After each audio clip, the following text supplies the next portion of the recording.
Hello everyone, this video is going to be an update on my language learning journey, and I think I've decided to make a video each month with regards to my improvement in the language, because I think a month is better than a weekly update or even maybe every 2 months, because at this point in my language journey, at least for both languages that I am currently learning, this is what language learning or language acquisition is. It takes a lot of time, and especially if after 3 months of the initial start for each language, the gains or progress is going to be really slow, or at least the perception is that it's slow, because like Steve Kaufman says, that the longer you go in studying a certain language or any language, you would be encountering less common words or phrases as time goes on, or the longer you stay with the same language. So yes, this is an update, and I'm going to start with the number of hours that I have with each language. So for Russian, I have had since December of 2021, I've had 407 hours total, and for Portuguese, it's 885 hours. So what did 407 hours of Russian give me? So I can answer basic questions, or like introduce myself, and all of that. And I am able to identify some of the words in the language. Like, for example, there was one time something was on YouTube and the family's watching it, and then I said, oh, okay, I heard Russian. So I checked, the TV was on, but I wasn't paying attention to it. I was doing something else on my phone, and then I said, oh, I heard Russian. And then we look up, oh, okay, it was a DW documentary on Uzbekistan. And I think that particular family was speaking Russian.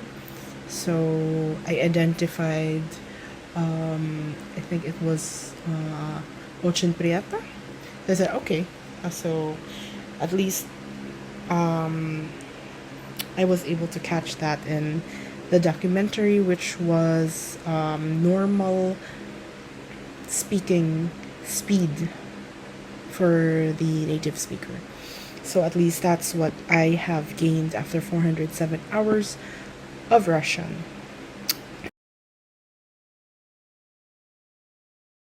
Like, I could just get a book like this, Russian stories, and I could actually, it's easier for me to read the Cyrillic compared to before, that I had to remember, okay, this is P, this is E, L, Yo, something like that. So now, I think I read faster than before, when I just started.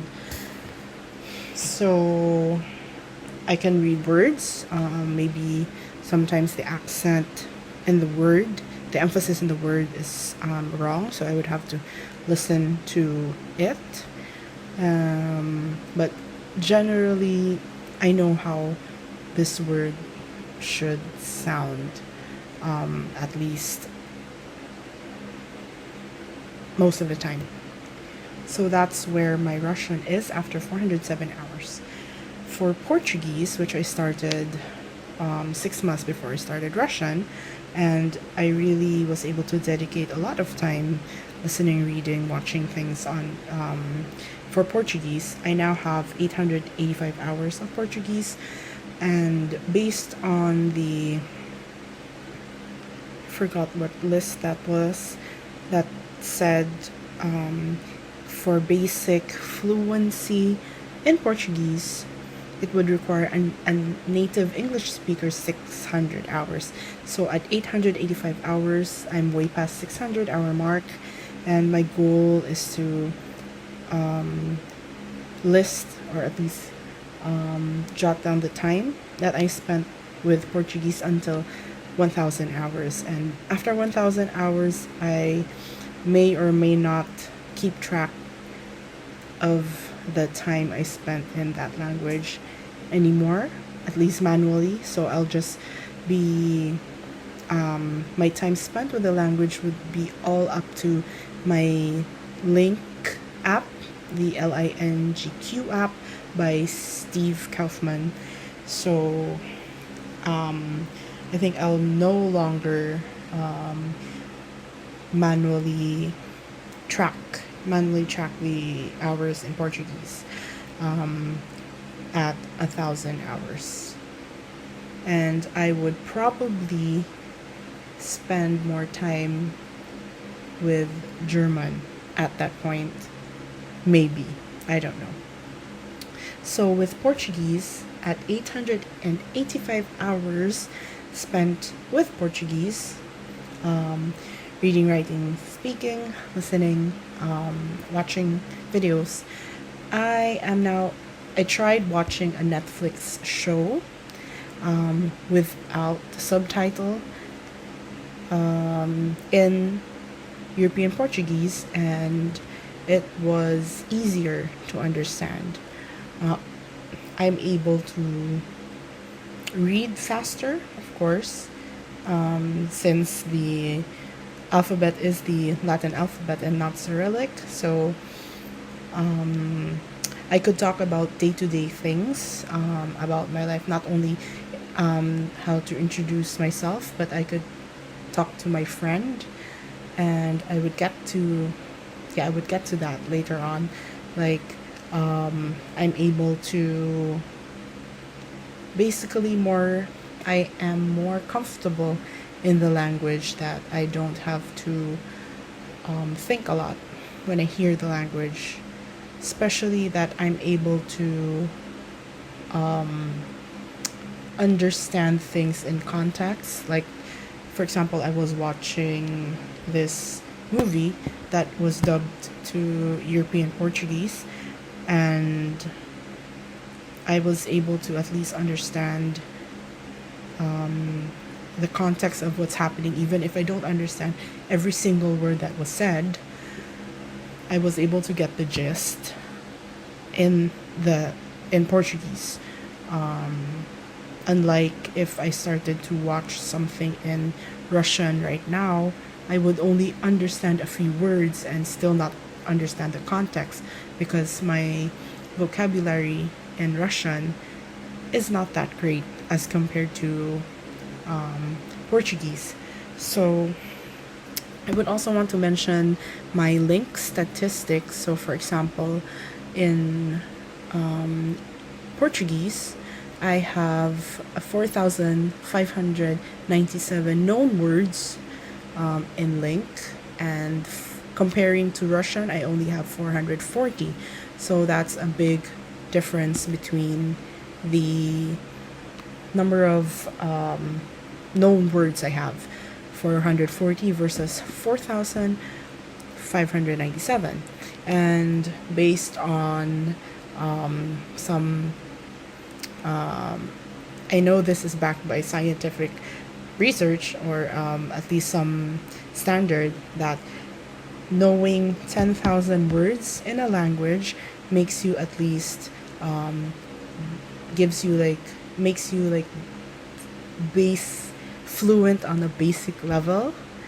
And 4,597, 4,600 known words is almost halfway to 10,000. So that explains how comfortable I am with Portuguese compared to Russian. So now, what is my process for Russian and Portuguese? So I would start with Russian now. So mm, I still read, of course, mainly read and listen to the words that I'm reading. That's the main source of activity, of immersion activity that I'm doing, aside from listening to the podcast when I wake up. When I wake up, I do my chores. That's the first thing I do. Play my podcast, play the lessons on link and listen to them. Some of them that I've already memorized, even if I have not read it, read the story, the transcript. But then if I encounter this word again in a different, let's say a video that I was watching, I would say, oh, okay, I could recognize it and could go back to that lesson and say, okay, what is the translation? So, yes, basically listening, reading again. I do my gold list, but not as aggressive as I was with Portuguese, because last year when I still have my Portuguese gold list, but I don't do it every day. Most days I'm writing one list or updating one list in Russian, and that is because, of course, I'm splitting time between Russian and Portuguese. So, and I'm busy. I'm also busy with other things, so that's why I don't do that a lot anymore. So that's my main process for Russian, which is basically listening podcasts, listening to my lessons on link. Some of them are podcasts, and then reading a lot. My process for Portuguese is mostly reading. As I said, I don't do a lot of the gold list anymore, because I find that I learn or I am exposed to more words daily if I read books.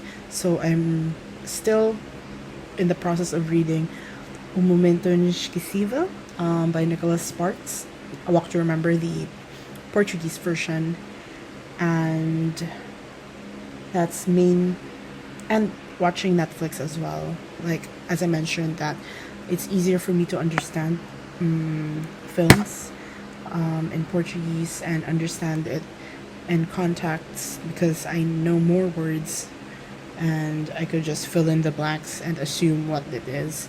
And if I wanted to see what exact word it was, I could just pause it, watch the subtitles, or turn the subtitle on and list down the word that I don't understand. So, what has changed from a year ago to this year with regards to my process of learning languages? So, first is last year I was only learning Portuguese. Now I'm continuing my Portuguese and I added Russian since last December. So that's one thing. I would have to split my time between Russian and Portuguese. The next is I'm spending less time, or I have less time for listening, because one of the main blocks of time, like from 1 hour to 90 minutes, I'm able to listen to podcasts or lessons on link, like listening to it while I would be working out at my home gym or riding, and then after that riding the bike. So easily I could get like 2 hours of listening a day just for doing I like at the home gym or and then at my bike. But right now my since 5 months ago, I started tennis, and with tennis, I can't listen while I'm playing tennis. A couple of times that I'm able to listen was when I was practicing my service on my own, but that's kind of rare because most of the time I would be with my coach or my friends, and we would be on the court playing.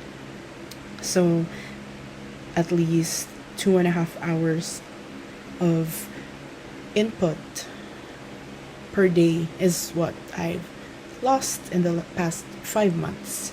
So that explains that I was able to finish 600 hours of Portuguese in less than 6 months last year, but now it's almost 7 months with Russian, and I only have 407 hours because I split that time between Portuguese and Russian. At the same time, I'm also not able to listen to it during my workouts.